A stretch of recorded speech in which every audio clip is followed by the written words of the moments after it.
오늘 말씀의 주제가 너희가 부활의 증인이다, 이 주제로 말씀을 나누겠습니다. 우리 옆에 분들하고 제목 가지고 좀 인사 좀 할까요? 너희가 부활의 증인이다. 다시 한번요. 당신이 부활의 증인입니다. 할렐루야. 마가복음의 기록대로 보면 예수님께서 공생애를 시작하시면서 첫 번째 말씀하신 일성이 때가 찼고 하나님의 나라가 가까웠으니 회개하고 복음을 믿으라, 이렇게 말씀하셨습니다. 때가 찼고 하나님 나라가 가까웠으니 회개하고 복음을 믿으라. 이 말씀은 하나님의 나라에 들어가려면 회개하고 복음을 믿어야 된다, 이 말씀이에요. 복음은 그 복음을 믿는 자들에게 구원을 주시는 하나님의 능력이기 때문에 그렇습니다. 복음이 무엇이기에 복음을 믿어야 하나님 나라에 들어가며 또 복음이 믿는 자에게 구원을 주신 하나님의 능력이 됩니까? 여러 가지로 얘기하지만 복음이 뭐냐고 물으신다면 복음은 예수다. 다시 한번 인사할 거예요. 복음은 예수다. 복음은 예수예요. 성경은 예수님이 하나님이시고 하나님의 아들이심을 증거하고 있습니다. 그러니까 복음은요, 하나님의 아들이신 예수에게 일어난 사건이 복음이에요. 복음은 예수인데, 그 예수가 하나님의 아들이신데 그 하나님의 아들이신 예수에게 일어난 사건이 복음입니다. 바울 사도는 자신이 전해받은 복음, 자신이 전하고 있는 복음에 대해서 말하는 거예요. 곧 자신이 전해받은 복음이 뭐냐면 하나님의 아들이신 예수 그리스도에게 일어난 일, 이 일에 대해서 전해받았고, 또 그가 전한 복음도 뭐냐면 하나님의 아들이신 예수 그리스도에게 일어난 일을 전하고 있어요. 이에 대한 내용을 살펴보시면 고린도전서 15장 1절부터 5절입니다. 우리 함께 읽어보실게요. 형제들아, 내가 너희에게 전한 복음을 너희에게 알게 하노니 이는 너희가 받은 것이요 또 그 가운데 선 것이다. 너희가 만일 내가 전한 그 말을 굳게 지키고 헛되이 믿지 아니하면 그로 말미암아 구원을 받으리라. 내가 받은 것을 먼저 너희에게 전하였으니 이는 성경대로 그리스도께서 우리 죄를 위하여 죽으시고 장사 지낸 바 되셨다가 성경대로 사흘 만에 다시 살아나사 게바에게 보이시고 후에 12 제자에게와. 아멘. 자, 굳게 지키고 헛되이 믿지 아니하면 구원을 받게 되는 이 복음의 내용에 대해서 사도 바울은 4가지로 요약합니다. 첫 번째는 예수님은 성경의 예언대로 우리 죄를 위하여 죽으셨습니다. 성경대로 우리 죄를 위해서 죽으셨고요. 두 번째는 무덤에 장사되셨습니다. 세 번째는 성경의 예언대로 사흘 만에 다시 살아나셨습니다. 네 번째는 성경의 예언대로 살아나신 그 주님께서 제자들에게 나타나셨습니다. 그러니까 부활하신 주님을 실제적으로 보고 만난 사람들이 있다는 것을 성경이 증거하고 있는 것이죠. 예수님에게 일어난 일들을 증거할 때마다 언제나 십자가에 달려 죽으셨다는 것과 함께 무덤에 장사되었다는 것이 분명하게 성경에 명시되어 있습니다. 거기에는 그만한 이유가 있습니다. 가장 중요한 이유는 실제로 그렇게 되었기 때문에 기록하고 있는 거예요. 예수님께서 성경대로 우리 죄를 위해서 죽으시고 무덤에 장사되셨습니다. 그러니까 이 죽음에 대해서 명확하게 명시하고 있어요. 예수님의 죽음에 대해서. 예수님은 우리 죄를 위하여 십자가에 죽으셨고 무덤에 장사되었습니다. 이 의미는 죽음의 세계 가장 깊은 곳까지 죽음은 주님께서 내려가셨다는 것이고요, 완전한 죽음을 경험하셨다는 겁니다. 주님은 완전한 죽음을 경험하셨습니다. 그러니까 주님은 한 인간으로서 겪어야 될 모든 것들을 겪으셨어요. 그래서 주님은 우리의 모든 것을 도우실 수 있는 분이에요. 우리 죄를 위해서 죽으셨습니다. 이것을 믿으면 죄를 범하던 우리 옛사람이 그리스도와 함께 죽고 우리 안에 그리스도께서 사십니다. 그러니까 예수 그리스도의 십자가는요, 죄를 범했던 옛사람, 내가 그리스도와 함께 죽고 내 안에 그리스도께서 사시게 하는 것이 예수 그리스도의 십자가예요. 그러니까 믿는 자를 의롭게 하는 겁니다. 의로우신 그분이 내 속에 들어와 사시기 때문에 우리가 의로워지는 거예요. 주님은 무덤에 들어가셔서 무덤에 그냥 묻혀 계신 것이 아니라 무덤의 문을 활짝 열어놓으셨습니다. 죽음의 세계에 내려가서 사망의 권세를 이기고 모든 죽음에 쏘는 침들을, 이 독침들을 제거하셨습니다. 그러니까 주님 안에서 무덤은 더 이상 어둠의 세계가 아니에요. 주님 안에서 죽음은 더 이상 두려움의 대상이 아닌 것이죠. 주님 무덤에 들어가서 죽음의 땅을 생명의 땅으로 바꿔놓으셨습니다. 이어서 주님은 인간이 가장 두려워하는 대상이 죽음인데 이 죽음을 무력화하신 것이 예수 그리스도이십니다. 따라서 주님을 믿는 사람들은요, 이 죽음을 다른 시각으로 볼 수 있어야 돼요.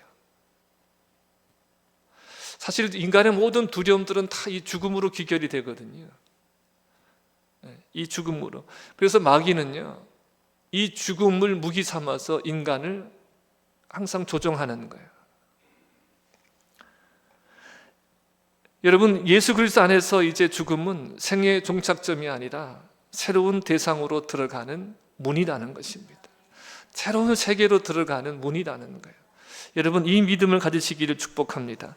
마치 태중에 있던 아이가 새로운 세상에 태어나는 것처럼 믿는 자의 죽음은 하나님의 영원한 나라로 나아가는 문이라는 것입니다. 이 땅에서의 죽는 날은 새로운 생일인 거죠. 자, 이렇게 예수 그리스도의 죽음에 대해서 분명하게 성경에서 명시하고 있는 그 이유 중에 하나가 또 뭐냐면 예수 그리스도의 부활을 이야기하기 위해서 그래요. 예수 그리스도는 성경대로 우리 죄를 위해서 죽으셨어요. 무덤에 묻히셨습니다.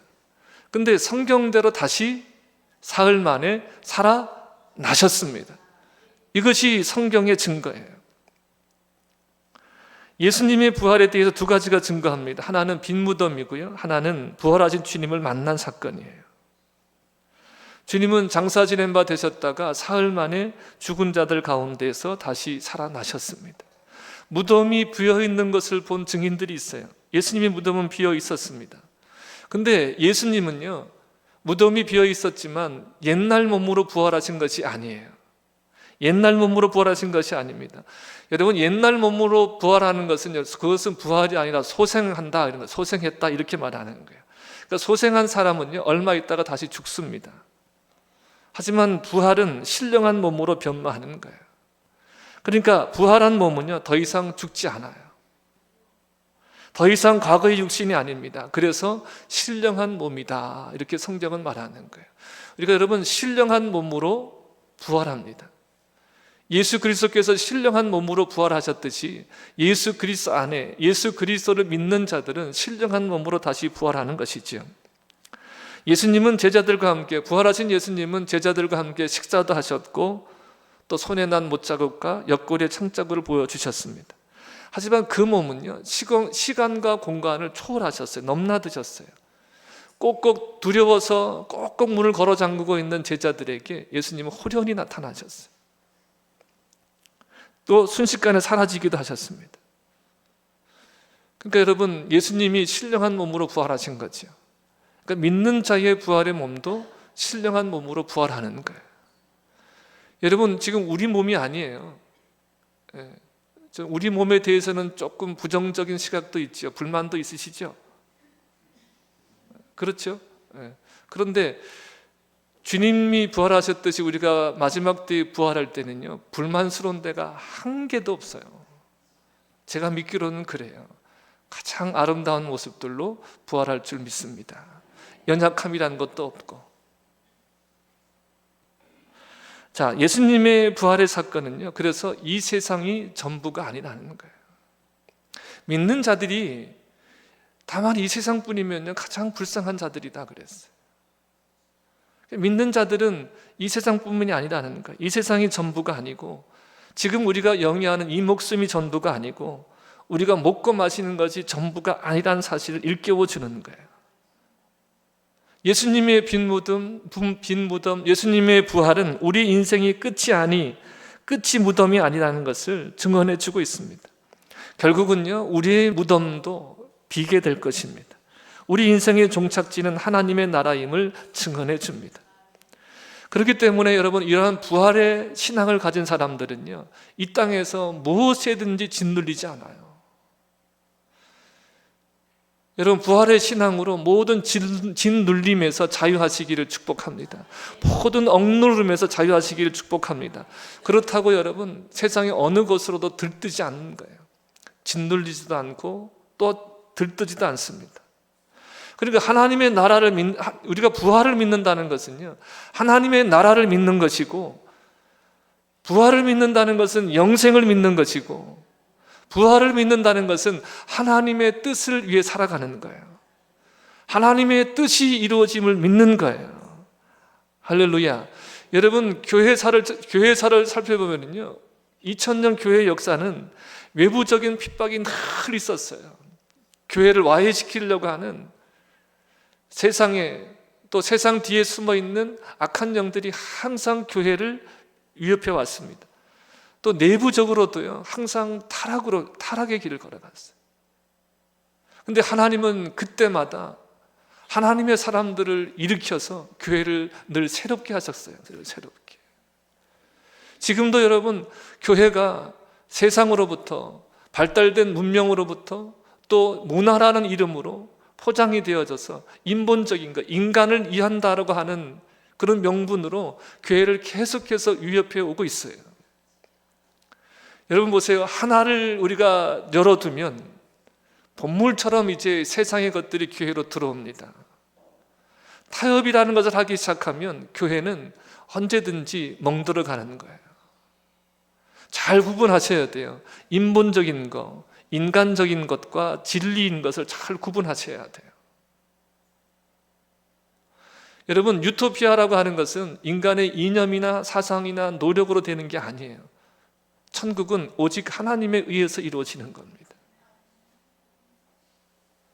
그러니까 지난 2000년 동안 수많은 천재들, 이렇게 말하면 그렇지만 정말 세상에서 영특하다는 사람들이 부활이 없다라고 하는 것을, 부활이 사실이 아니라는 것을, 이 증거를 찾으려고 늘 부단히 노력해 왔어요. 왜냐하면 부활이 없다고 하면, 부활이 사실이 아니라는 것이 드러나면 여러분, 교회는, 우리의 신앙은 무너지게 되어 있는 거예요. 우리의 신앙을, 우리의 구원을 떠받치고 있는 중요한 것이 뭐냐면, 복음이 예수 그리스도이신데, 하나님의 아들 예수 그리스도에게 일어난 사건이 복음인데, 그 두 가지 축이 뭐예요? 예수 그리스도의 십자가와 예수 그리스도의 부활인 거예요. 여러분, 부활이 없으면 예수 그리스도의 십자가도 능력이 아니에요. 십자가가 능력인 것은 예수 그리스도께서 부활하셨기 때문에 이것이 생명이 되어지는 것입니다. 그러니까 이 부활이라고 하는 것을 부정하기 위해서 부단하게 노력해 왔어요. 그러나 여러분, 무너지지 않습니다. 왜냐하면 부활은 사실이기 때문에. 또 한 가지 중요한 것이 뭐냐면, 이 부활을 경험한 증인들이 있음으로 인해서 교회가 지금까지 든든하게 서왔다는 것입니다. 그러니까 2000년 동안 기독교가 살아남아 우리에게 전해진 것은 이 부활의 증인들 때문에 그런 거예요. 그러니까 여러분, 부활의 증인이 되었다는 것은 예수 그리스도의 십자가를 아는 자들이잖아요. 경험한 자들이잖아요. 그들이 부활을 아는 거예요. 이 부활을 경험한 증인들로 인해서 교회가 지금까지 서왔고 우리에게도 복음이 전해진 거예요. 자, 그 내용을 보겠습니다. 이어지는 내용입니다. 다시 한번 우리가 15장 3절부터 8절까지 다시 한번요. 내가 받은 것을 먼저 너희에게 전하였으니 이는 성경대로 그리스도께서 우리 죄를 위하여 죽으시고 장사 지낸 바 되셨다가 성경대로 사흘 만에 다시 살아나사 게바에게 보이시고, 게바는 베드로죠. 게바에게 보이시고 후에 12 제자에게와 그 후에 500여 형제에게 일시에 보이셨나니 그 중에 지금까지 대다수는 살아있고 어떤 사람은 잠들었으며. 자, 보세요. 그 중에 지금까지 그 중에 지금까지, 이 말은 뭐냐면 사도 바울이 지금 고린도전서를 쓸 때 그때도 예수 그리스도의 부활을 경험한 사람들이, 직접 목격한 사람들이 살아 있었어요. 또 어떤 사람은 잠들었습니다. 자, 7절 보겠습니다. 그 후에 야고보에게 보이셨으며 그 후에 모든 사도에게와 맨 나중에 만삭되지 못하여 난 자 같은 내게도 보이셨느니라. 그래서 보이셨느니라. 자, 여기서 바울은 부활하신 주님을 만난 사람들의 이름을 열거합니다. 베드로, 12제자, 500명이 넘는 사람들, 예수님의 동생 야고보, 모든 사도들, 그리고 자신에게도 나타나셨다는 거예요. 여러분, 이게 전부가 아니죠. 빈 무덤을 맨 처음에 발견한, 빈 무덤을 맨 처음에 갔던 여인들이 있었고, 특히 막달라 마리아가 있었습니다. 또한 누가복음에 보면 엠마오로 내려가는 도상에서 부활하신 주님을 만난 두 제자가 있었습니다. 그러니까 부활하신 주님을 직접 만나고 경험한 사람들이 참 많이 있습니다. 여러분 보세요. 제자들이 3년 동안 예수님을 쫓아다녔잖아요. 그러니까 우리처럼 좀 시간 되면 갔다가 돌아오는 것이 아니라 예수님과 동고동락하면서 3년 동안 예수님의 가르침을 받았어요. 근데 3년 동안 가르침을 받았지만 주님이 누구신지를 제대로 알지 못했습니다. 그러니까 제대로 사역을 할 수가 없는 거예요. 예수님의 십자가와 부활에 대해서 늘 몇 번 말씀을 하셨거든요. 그런데 그들의 일반적인 상식으로는, 일반적인 지식으로는 이 부활이라고 하는 것을 알 수 없고 받아들일 수 없는 거예요. 그러니까 예수님을 제대로 알지 못하는 거예요. 예수님을 제대로 알려고 그러면 십자가와 부활을 분명하게 경험해야 됩니다. 십자가와 부활의 사건을 다 거쳐야만 예수님이 누구신지 알고 예수님이 누구신지 알아야지만 그분의 사역을 제대로 행할 수 있는 거예요. 그래서 제자라고 하는 것은요, 여러분, 너희도 제자를 삼으라 그랬잖아요. 그 말은 너희가 제자가 되고 제자가 되는 일을 돕고 제자로서 함께 성장해 가라는 거거든요. 근데 제자가 누구냐면, 제자는요, 예수님이 행한 일을 본 사람들, 그러니까 십자가와 부활을 경험한 사람들이에요. 그 사람이 제자가 되어지는 거예요. 예수님은 교인 만들라 그러지 않으셨어요. 기독교인 만들라 그러지 않으셨어요. 예수님은 제자 삼으라 그러셨어요. 그 제자들에게 대위임을 명하시는 거예요. 그 제자들에게 아버지와 아들과 성령의 이름으로 세례를 주고 내가 너에게 분부한 모든 것들을 가르쳐 지키게 하라. 누구에게 이 명령을 주시는 거예요? 제자들에게. 제자는 예수님의 십자가와 부활을 경험한 사람들, 그래서 예수님을 바르게 아는 사람들이에요. 예수님을 바르게 아는 사람들이 예수 그리스도를 바르게 나타낼 수 있고 그 사역을 감당할 수 있는 것입니다. 여러분, 부활을 믿는 것이 이렇게 중요합니다.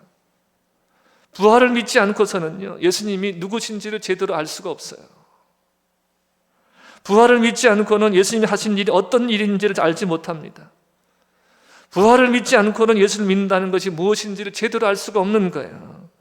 이것이 바로 제자들이 부활하신 예수님을 만나기 이전에 실패한 이유예요. 예수님을 십자가에 달리시기 전에 예수님을 다 떠난 이유가 여기에 있는 것입니다. 베드로가 이를 악물고 강하지려 했습니다. 다 버릴지라도 자신은 안 버린다 그랬어요. 다 떠날지라도 예수님을 떠나지 않는다 그랬습니다. 그렇게 말했던 베드로가 예수님을 부인하고 저주하며 예수님을 떠나갔습니다. 왜 그런 거죠? 부활을 경험하지 못했기 때문에, 예수님을 제대로 알지 못했기 때문에 그런 거예요. 여러분, 그 제자들이 부활하신 주님을 만나고 성령 충만함을 받아서 새로 출발하게 되었습니다. 그들은 분명하게 과거와 전혀 다른 모습으로 변화되어진 거예요. 자, 여러분, 우리가 지금도 예수님을 눈으로 볼 수는 없죠. 부활하신 예수님을 직접 만날 수는 없습니다. 예수님을 직접 경험한 사람들이 다 잠들었어요. 근데 그들이 잠들기 전에 그들의 기대는 뭐였냐면, 그들이 죽기 전에 예수님이 오실 줄 알았어요. 근데 시간이 경과하는데도 그 부활을 직접 경험한 사람들이 다 죽어가는데도 예수님이 오시지 않는 거예요. 그래서 그들이 책으로, 공동체를 위해서 책으로 기록해야 될 필요를 느끼게 되어진 거예요. 그래서 성경이, 복음서가 기록되기 시작한 거예요. 그러니까 여러분, 이 복음서는요, 예수님의 부활을 경험한 사람들, 직접 목격한 사람들, 그들이 기록한 거예요. 그들의 증언을 기록한 거예요. 그러니까 여러분, 예수님이 그래서 성령을 보내신 다음에 뭐라고 말씀하셨어요? 성령이 아니고선 예수를 그리스도라 고백할 수가 없어요. 성령이 오셔서 하는 일은 예수 그리스도를 알게 하시고 깨닫게 하시고 믿게 하시는 거예요. 우리가 기록된 성경의 말씀, 이 증거들, 예수님을 직접 목격한 사람들이 기록한 이 증거들을 우리가 읽을 때, 이것을 대할 때 성령께서 우리들에게 깨닫게 하시고 알게 하시고 믿게 하시는 거예요. 지금 이 성령의 역사를 통해서 지금 우리가 이 자리에 있는 것이고 부활의 주님을 고백하게 되어진 것입니다. 그러니까 여러분, 부활에 대한 믿음이 그 제자들을 온전하게 바꿔놓은 거예요. 마음과 생각을 변화시키는 거예요. 가치관과 세가관을 바뀌어놓은 거예요. 무엇이 중요하냐? 전에는요, 예수를 믿지만, 메시아를 기다리지만 자기들이 원하는 것이 가장 중요했어요. 현생에서 자기들이 지금 겪고 있는 모든 어려움들을 다 해소시켜줄, 그리고 자기들을 높여줄 그런 메시아를 기다렸어요. 근데 예수님은 그런 분이 아니셨어요. 그들의 기대와는 달리 예수님은 힘없이 십자가에서 죽으셨어요. 온갖 조롱과 멸시를 당하시면서 하나님의 아들이어도 내려와 봐라, 그럼 내가 믿어줄게. 이런 조롱 가운데도 예수님은 끝까지 십자가에 달려 죽으셨어요. 왜냐하면 그 십자가가 하나님의 아들됨을 증거하는 자리이기 때문에, 그 십자가에서 죽으심으로 우리의 죄를 사해 주실 수 있기 때문에, 그것이 하나님의 뜻이었기 때문에 그 십자가에서 하나님의 아들됨을 그것에서 증명하신 거예요. 그러니까 우리로 하여금 주님은 지금 그 길로 우리들을 초대하는 거예요. 근데 그 길을 갈 수 있는 건, 그 제자의 길을 갈 수 있는 건 우리 힘으로 능력으로 되지 않는 거예요. 우리의 결단으로 되어지는 게 아닙니다.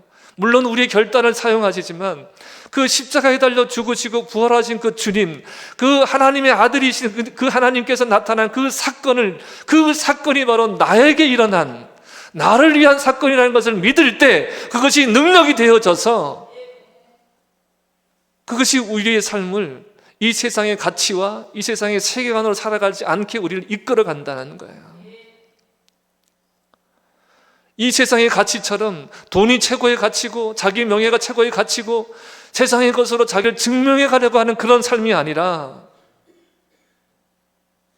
예수 그리스도 안에 있는 생명으로, 그 주님이 가신 그 길을 걸어감으로, 제자의 길을 묵묵히 걸어감으로 변화된 삶을 통해서 세상의 가치를 쫓지 않는, 세상의 정신을 쫓지 않는 그 변화된 삶을 통해서 예수를 증명함으로, 증거함으로 우리가 부활의 증인으로 살아가게 되어지는 것이죠.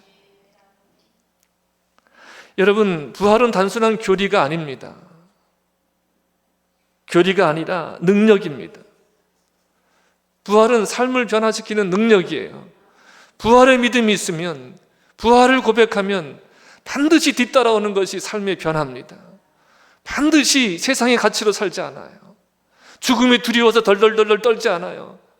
내 자존심 때문에, 이런 것 때문에 우리가 주눅들지도 않아요. 세상의 것을 조금 더 많이 소유했다 그래서 그것 때문에 들뜨지도 않아요. 여러분, 부활을 믿느냐 마느냐, 이것은 단순한 지식의 문제가 아닙니다.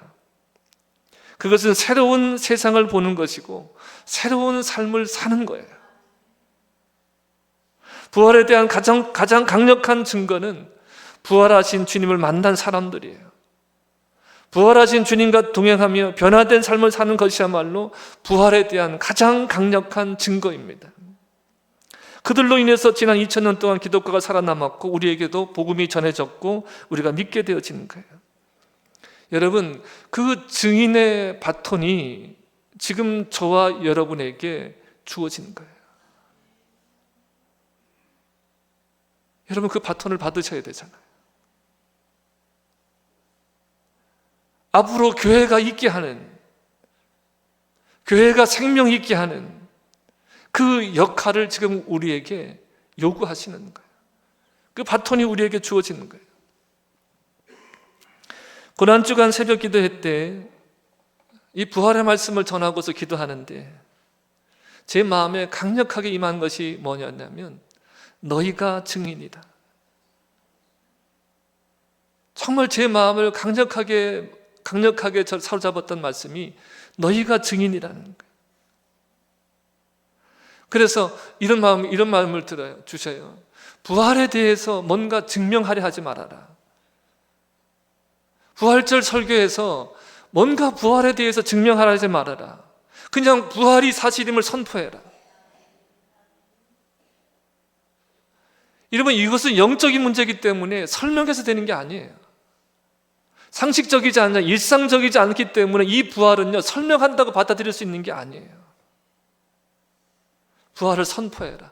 왜냐하면 이 부활은 사실이고 이 부활이 진리이기 때문에 이 부활을 믿는 자들을 하나님께서 변화시키고 새로운 삶으로 인도하실 것이고 그들을 통해서 교회가 증거되게 하리라는 것을 분명하게 말씀하고 계시는 것이죠. 부활에 대해서 증명하라 하지 말고 너희가 바로 그 증인임을 선포하라. 이 마음을 제가 강력하게 제 마음이 임했습니다. 여러분, 그 바톤을 여러분들이 이어받으시기를 축복합니다. 자, 본문의 말씀을 다시 한번 보실게요. 예수께서 이르시되 나는 부활이요 생명이니 나를 믿는 자는 죽어도 살겠고. 여러분 다 외우셨어야 되잖아요. 지금 무릇 살아서 나를 믿는 자는 영원히 죽지 아니하리라. 이것을 내가 믿느냐? 여기에 대해서 뭐라고 대답해야 되겠습니까? 아멘. 내가 그러하여다. 내가 믿습니다. 여러분, 지금 예수를 믿으면 부활 안에 생명 안에 있는 거예요. 살아서 예수를 믿는 자는 영원히 죽지 아니하리라. 그러니까 재림하실 때 부활할 것만 부활이 아니라 지금 예수 안에 있는 자들에게는 부활과 생명이 임해 있다는 거예요. 사망이 우리를 삼킨 것이 아니라 부활과 생명이 우리를 삼키는 거예요. 우리가 부활과 생명 안에 있다는 거예요. 허물과 죄로 죽었던 본질상 진노의 자녀였던 우리들을 긍휼이 풍성하신 하나님이 어떻게 하셨어요? 그리스도와 함께 살리셨고 그리스도와 함께 일으키셨고 그리스도와 함께 하늘에 앉히셨어요. 그리스도 예수 안에서 선한 일을 위해서 새로 지음받았어요. 여러분, 이것이 우리의 실존이에요. 이것이 믿는 자의 실존이에요. 아직도 뭔가가 아닌 것처럼, 뭔가가 우리가 예수님이 이루어 놓으신 것으로 부족해서 우리가 뭔가를 이뤄가야 되는 것처럼 그렇게 말하는 이 거짓에 속지 마시길 바랍니다. 그런 생각들을 아예 십자가에 못 박으세요. 그리스도 예수 안에서 우리는 새로 살리심을 받았고 일으키셨고 하늘에 앉혀진 자예요. 선한 일을 새로 지음받은 자예요. 여러분, 이것이 예수 그리스도 안에 있는 부활과 생명인 거예요. 살아서 믿는 자는 영원히 죽지 아니한다. 이 말씀이 바로 이 말씀과 연결이 되어지는 거예요. 우리의 이 실존을 붙들고 한 걸음 한 걸음 이 믿음으로 내딛는 거예요. 나는 새롭게 지음받은 자다. 새로 지음받은 자다. 매일매일을 우리가 새로 지음받은 자로 살아가는 거예요. 그러면 주님 앞에 우리가 섰을 때, 행위로 심판하실 때 우리가 심판받지 않고 심판의 부활이 아니라 생명의 부활로 나타나게 되어지는 것입니다. 할렐루야. 주님이 지금 우리에게 물으신 것, 이것을 내가 믿느냐? 이것을 내가 믿느냐? 다시 한번 말씀드립니다. 부활은 교리가 아니에요. 부활은 능력이에요. 우리가 담대하고 우리가 능력 있고 세상이 어찌할 수 없게 돼. 교회가 세상이 어찌할 수 없는 건, 교회를 향해서 세상이 어찌할 수 없는 건 바로 이런 능력 안에 서 있기 때문이에요. 교인의 숫자가 많기 때문이 아니에요. 교회가 부유하기 때문이 아니에요. 바로 이 진리가 있음으로 인해서 교회가 세상 가운데도 우뚝 서가는 것이고 이 어두운 세상 가운데 빛들로 서가게 되어지는 것입니다.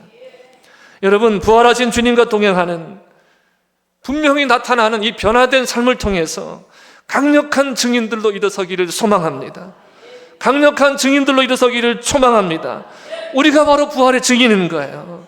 주님의 음성을 들으십시오. 여러분들을 향한 주님의 음성을 들으십시오. 너희가 부활의 증인이다.